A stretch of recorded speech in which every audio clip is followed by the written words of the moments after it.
বাংলাদেশের আইনজীবীরা দেশের বুদ্ধিজীবীদের সবচেয়ে বড় অংশ। এই ইন্টেলেকচুয়াল সোসাইটিকে সবার প্রয়োজন হয়। যখনই কেউ বিপদগ্রস্ত হয়, শেষ আশ্রয়স্থল তার বিচার আদালত।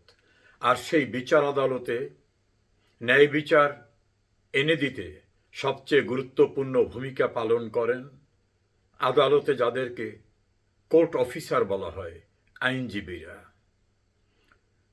এই আইনজীবীদের নিজেদের কল্যাণ, মঙ্গল তথা ওয়েলফেয়ারের জন্যই কিন্তু আইনজীবী সমিতি সমূহ। চৌকিবারসহ প্রায় ৭৬টি আইনজীবী সমিতি রয়েছে বাংলাদেশে। এর নিয়ন্ত্রণকারী কর্তৃপক্ষ বাংলাদেশ বার কাউন্সিল।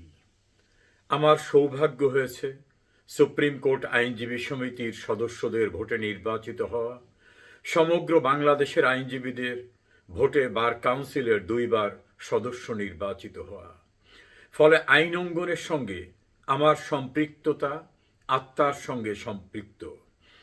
আমি একটি সরকারি দায়িত্ব পালনের সুযোগ পেয়ে বাংলাদেশের আইনজীবীদের সর্বোচ্চ প্রতিষ্ঠান বার কাউন্সিলের সৌন্দর্যমণ্ডিত এশিয়ার মধ্যে সবচেয়ে বৃহৎ বার কাউন্সিল ভবন নির্মাণে ভূমিকা রাখতে পেরেছি।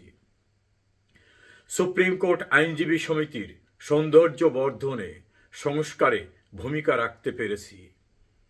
আমি নিজে গৌরবান্বিত বোধ করি। একইভাবে আইনজীবীদের সুখ দুঃখের সঙ্গে নিজেকে সবসময় সম্পৃক্ত মনে হয়। সে কারণেই আজ আমার এই কথা বলা। চট্টগ্রাম আইনজীবী সমিতির ১৩৩ বছর ইতিহাসে যা ঘটেনি, তেমন ঘটনা ঘটল এক পক্ষকে নির্বাচনে প্রতিদ্বন্দ্বিতা করার নির্ধারিত ফর্ম নিতে দেওয়া হলো না। একই ঘটনা ঢাকা আইনজীবী সমিতির ক্ষেত্রে ঘটল। একই ঘটনা বাংলাদেশের আরও কিছু আইনজীবী সমিতির নির্বাচনে ঘটেছে। সুপ্রিম কোর্ট আইনজীবী সমিতিতে ৪০ ঊর্ধ্ব নির্বাচনে আগ্রহী ব্যক্তিদের মনোনয়নপত্র কোনো বৈধ কারণ ছাড়া সম্পূর্ণ বেআইনিভাবে রাজনৈতিক উদ্দেশ্য প্রণোদিত হয়ে বাতিল করে দেওয়া হয়েছে। বাংলাদেশ নামক ভূখণ্ডের সকল অতীতের ইতিহাসে এমন ঘটনা কোনোদিন ঘটেনি। ১৯৪৮ সনের হাইকোর্ট বার অ্যাসোসিয়েশন, ১৯৭২ সনের সুপ্রিম কোর্ট আইনজীবী সমিতির এই দীর্ঘ ধারাবাহিকতায় কোনোদিন এমন ঘটনা ঘটেনি। আওয়ামী লীগ দুর্দণ্ড ক্ষমতায় থাকা অবস্থায় বিএনপির রাজনীতির সঙ্গে জড়িতরা এই সকল বারসমূহের কর্মকর্তা নির্বাচিত হয়েছেন। বিএনপি ক্ষমতায় থাকা অবস্থায় আওয়ামী লীগ রাজনীতির সঙ্গে জড়িতরা এই সকল বার কাউন্সিলে নির্বাচিত হয়েছেন। এমনকি স্বৈরাচার এরশাদ সরকার আমলে এমন ঘটনা হয়েছে। ২টি বড় বড় রাজনৈতিক দলের বিরোধী অবস্থানকে ঐক্যবদ্ধ করতে আইনজীবী সমন্বয় পরিষদের প্রধান শামসুল হক চৌধুরীর নেতৃত্বে এই আইনজীবী সমিতি নেতৃত্ব দিয়েছিল। এই আইনজীবী সমিতির সদস্যরা বারবার দেশের রাষ্ট্রপতি হয়েছেন, প্রধান বিচারপতি হয়েছেন, স্পিকার হয়েছেন, মন্ত্রী হয়েছেন, অ্যাম্বাসেডর হয়েছেন। অত্যন্ত গুরুত্বপূর্ণ বিভিন্ন পদে তারা আসীন হয়েছেন। এমন প্রতিষ্ঠানের সদস্যদের ভোটাধিকার, প্রতিদ্বন্দ্বিতা করার অধিকার কেড়ে নেওয়ার যে নগ্নতা দৃশ্যমান, এটা কোনোভাবেই কল্যাণ বয়ে আনবে না।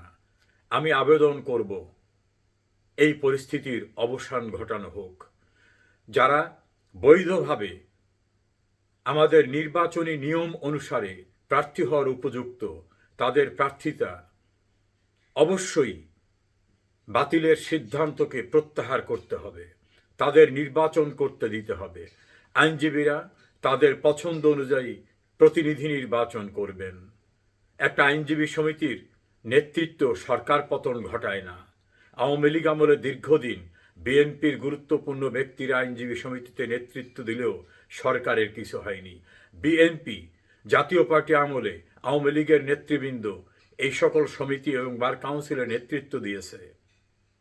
এটা নিতান্তই আইনজীবীদের ওয়েলফেয়ার অর্গানাইজেশন, বিচার ব্যবস্থার সঙ্গে সমন্বয় করার জন্য একটা প্ল্যাটফর্ম। এই নগ্ন সিদ্ধান্ত প্রত্যাহার করুন। চট্টগ্রাম আইনজীবী সমিতি, সুপ্রিম কোর্ট আইনজীবী সমিতি সহ যেখানে এখনও নির্বাচন হয়নি সেখানে সকলকে বৈধ প্রার্থী হওয়ার উপযুক্ত ব্যক্তিদের নির্বাচন করার সুযোগ দিন।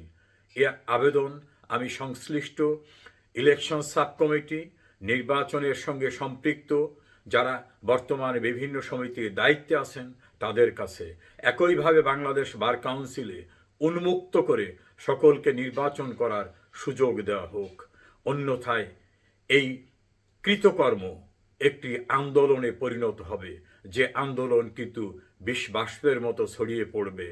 আইনজীবীরা, বুদ্ধিজীবীরা তাদের অধিকার, তাদের গণতান্ত্রিক অধিকার এক্সারসাইজ করতে পারবে না। এটা কিন্তু তারা কোনো দিন মেনে নেয় না। এই ক্ষতি কিন্তু সরকারে যারা আছেন এবং এর সঙ্গে যারা জড়িত তাদের কিন্তু এর কনসিকুয়েন্স অবশ্যই ভোগ করতে হবে।